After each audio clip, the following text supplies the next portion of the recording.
상속자는 내 아들 승민이뿐이야. 나머지 자식들한테 상속은 없어. 며느리 수진이가 내 얼굴 앞에서 소리쳤습니다. 그런데 나는 이미 알고 있었어요. 그 아이, 승민이는 우리 집 핏줄이 아니라는 걸. 나는 아무 말도 하지 않고 집을 나왔습니다. 왜냐고요? 그 거짓말을 부술 DNA 검사 결과 종이가 곧 제 손에 들어오게 됩니다. 120억 원의 비밀을 품은 채로 말이죠. 여러분, 구독과 좋아요, 알림 설정으로 응원해주세요. 안녕하세요. 저는 서울 노량진 시장에서 30년 넘게 작은 김밥집을 운영해온 김영희입니다. 모든 시작은 남편이 다른 여자 차를 타고 사라지던 날부터겠죠. 저는 이미 한번 남자에게서 모든 걸 빼앗긴 여자입니다. 제 나이 25살. 방 한켠에서 김밥을 말고 라면을 끓이던 그 아침. 3살 배기 민준이는 낡은 이불위에서 장난감 조각으로 놀고 있었고요. 오늘도 라면이야? 민준이 아빠, 남편이었던 박성호가 투덜거렸죠. 이런 거 먹고 어떻게 일을 해? 가슴이 찢어지는 것 같았지만 저는 꾹 참았습니다. 제가 뭘 잘못한 게 아니잖아요. 그저 하루하루 살아내는 것뿐이었는데, 그런데 그때였습니다. 골목 앞에 새까만 외제차 한 대가 조용히 멈춰섰어요. 차 문이 열리고 한 여자가 내렸습니다. 명품 옷을 입고 높은 하이힐을 신은 여자였죠.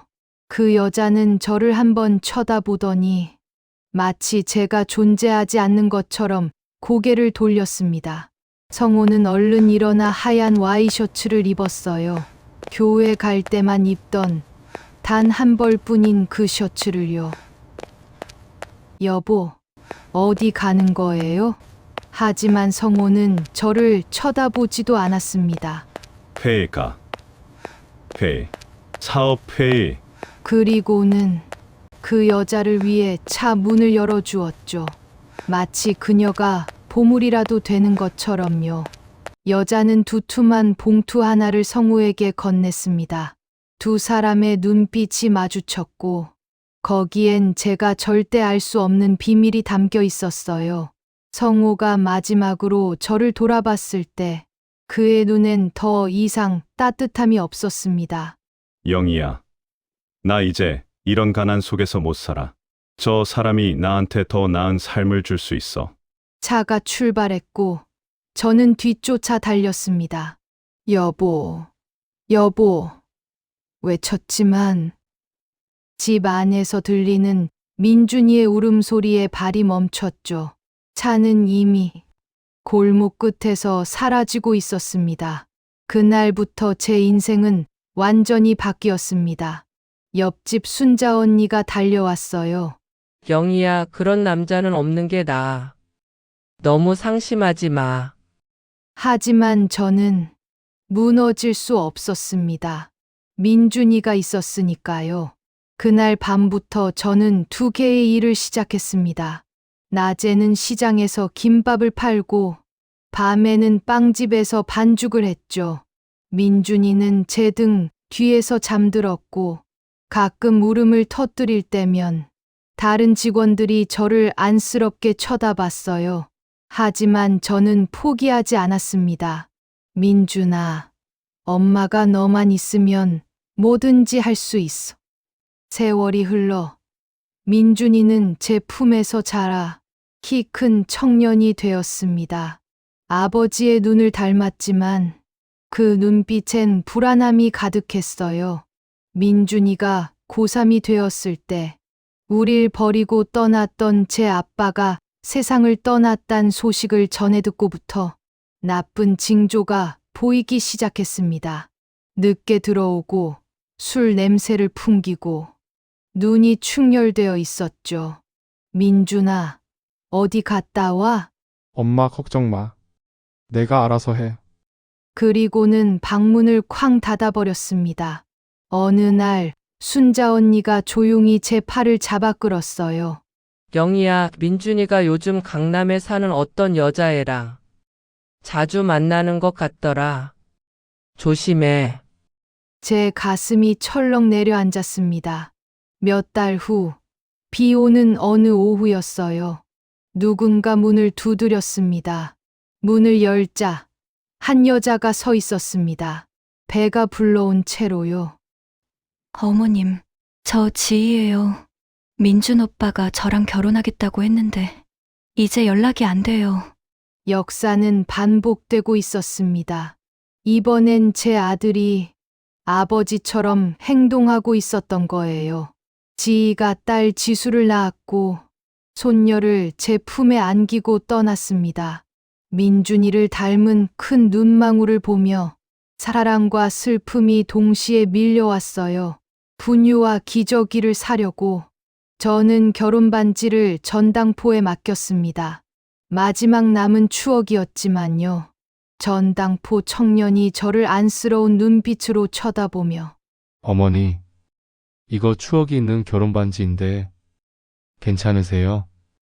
손녀가 더 중요해요. 그런데 끝이 아니었습니다. 1년도 안 돼요. 또 다른 여자가 찾아왔어요. 술집에서 일하는 문이라는 여자였죠. 그녀도 임신했다고 했습니다. 민준이 오빠가 책임지겠다고 했어요. 근데 일주일 전부터 연락이 안 돼요. 문희는 아들 현우를 낳고선 저희 집에 버려두듯 손주를 두고 떠났습니다. 저는 또 한 명의 손주를 안았습니다. 작은 집은 이제 너무 비좁아졌지요. 지수와 현우는 방 안 낡은 이불을 함께 썼습니다. 그렇게 힘든 생활을 보내던 중 2년도 채 안 돼서 세 번째 여자가 왔습니다. 대학생 준이였죠. 민준이 오빠가 사랑한다고 곧 결혼하자고 했는데 준이가 막내 서연이를 낳고 떠났을 때 저는 이미 지쳐 있었습니다. 새 손주를 먹이고 입히려면 저는 두 가지 일로는 부족했어요. 낮엔 시장에서 김밥을 팔고 밤엔 호텔 청소, 새벽엔 빵집에서 반죽을 했습니다. 그러던 어느 날 순자 언니가 제 팔을 잡았어요. 영희야, 민준이가 TV에 나왔어. 부동산으로 대박 났대. 저는 얼어붙었습니다. 시장 옆 구멍가게 TV에서 민준이가 말끔한 정장을 입고 새 아우디 옆에 서 있었어요. 젊은 IT 벤처 대표. 강남 재개발로 120억 대박. 제 아들이었습니다. 가난 속에서 자란 그 아들이 이제 억만장자가 되어 있었어요. 하지만 그의 눈빛은 차갑기만 했습니다. 며칠 후 민준이가 찾아왔어요. 고급 향수 냄새를 풍기고 비싸 보이는 새 차를 몰고 왔죠. 엄마, 애들 잘 있죠? 이거 생활비. 몇 장의 지폐를 제 손에 쥐어주고는 돌아서더군요. 민준아, 너 이러면 안 돼. 애들은 내 자식이잖아. 엄마, 나 바빠.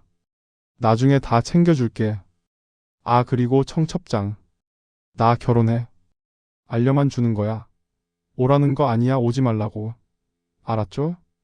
그리고 차는 다시 사라졌습니다. 손에 쥐어진 돈은 일주일 분유 값도 안 되는 돈이었어요. 청첩장엔 반짝이는 금박 글씨로 적혀 있었죠. 박민준, 한수진. 수진이는 강남 건설재벌의 딸이었습니다. 하지만 청첩장 어디에도 제 이름은 없었어요. 영희야, 결혼식 사진 봤어? 수진이가 입은 드레스가 몇 천만 원대래. 샹들리에가 천장에 가득하고. 저는 고개를 끄덕였지만 가슴은 찢어지고 있었습니다. 그리고 몇 달 후 백화점에서 우연히 민준이를 마주쳤어요. 옆엔 명품을 두른 오만한 여자 수진이가 있었고 3살쯤 된 남자아이가 앉은 유모차를 끌고 있었습니다. 민준아, 민준이가 당황하며 엄마, 수진이고 이 아이가 내 아들 승민이야. 가요, 여보. 내가 유모차로 고개 숙여 승민이를 보려 하는데 며느리 수진이가 민준이를 잡아채며 황급히 떠났습니다. 손녀 지수가 제 손을 잡아당기며 할머니, 저 사람이 우리 아빠예요? 저는 눈물을 삼키고 억지로 웃었습니다. 응. 그런데 아빠가 지금 많이 바쁜가 봐. 그날 이후로 이상하게도 제 머릿속에서 승민이 얼굴이 떠나질 않았습니다. 아이의 피부색, 눈매, 머리카락. 어떻게 봐도 민준이를 닮지 않았거든요. 내가 너무 예민한 건가 스스로를 다그쳐도 마음 한구석이 계속 시끄러웠습니다. 그러던 어느 날 민준이가 우편으로 아이 사진을 보내왔습니다. 셋이서만 단란하게 찍은 그 사진엔 우린 없었죠. 말없이 사진을 바라보고 있는데 시장 떡볶이 가게 순자 언니가 옆에 오더니 사진을 보고 제게 조용히 말했어요. 영희야, 나만 그런가? 그 애 민준이랑 하나도 안 닮았네. 그 한마디에 제가 그동안 억지로 눌러두던 의심이 확 터져버렸습니다. 저는 결심했습니다. 확인해야겠다. 아니면 미쳐버릴 것 같았으니까요. 며칠 뒤 수진이가 자선행사라며 아이를 데리고 노량진 근처 문화센터에 온다는 소식을 들었습니다. 저는 일부러 김밥을 싸들고 갔죠. 그냥 손주 얼굴 한번 보자는 핑계를 대면서요. 행사장 한쪽에서 승민이가 풍선 들고 뛰어다니다 넘어지려는 찰나에 아이를 끌어안고는 떨리는 손으로 목 뒤에 붙은 가느다란 머리카락 올을 뽑을 수 있었지요. 그걸 제가 조심히 손수건에 담았습니다. 미친 짓이다 싶었지만 그날 제 안에선 엄마가 아니라 증거를 찾는 사람이 깨어났습니다. 그리고 저는 강남의 한 유전자 검사기관에 갔습니다. 밤새 김밥 말아번 돈을 봉투에 쥐고요. 직원이 물었습니다. 할머니, 가족 동의서 없으면 어렵습니다. 저는 낮게 대답했습니다. 내가 보호자요. 결과만 주면 돼요. 결과가 나오는 일주일 동안 저는 김밥을 말면서도 손이 계속 떨렸습니다. 그리고 비 오는 아침 드디어 전화가 왔습니다. 김영희님 결과 나왔습니다. 집에 돌아와 손주 셋이 잠든 새벽, 저는 봉투를 뜯었습니다. 종이 맨 위에 적힌 한 줄이 제 숨을 먹게 했습니다. 박승민은 박민준과 생물학적 친자 관계가 아닙니다. 라고 쓰여 있었습니다. 역시나 내 느낌이 틀리지 않았네. 이 사실을 민준이에게 알려야 해. 그러나 민준이는 전화를 받지 않았습니다. 낡은 신발을 신은 제가 너무 초라했지만 용기를 내서 강남에 있는 민준이 회사를 찾아갔어요. 죄송하지만 박민준 대표님은 가족 관련 일은 회사에서 받지 않으십니다. 내가 박민준이 어머니입니다. 만나야 해요. 규정입니다. 죄송합니다. 저는 빈손으로 돌아왔습니다. 그날 밤 수진이가 집으로 전화해서는 우리 남편 귀찮게 하지 마세요. 이제 진짜 가족이 있어요. 진짜 가족이라니. 그럼 지수, 현우, 서연이는 남이라는 건가? 민준이는 승민이가 친자가 아니라는 이 사실을 아는 걸까?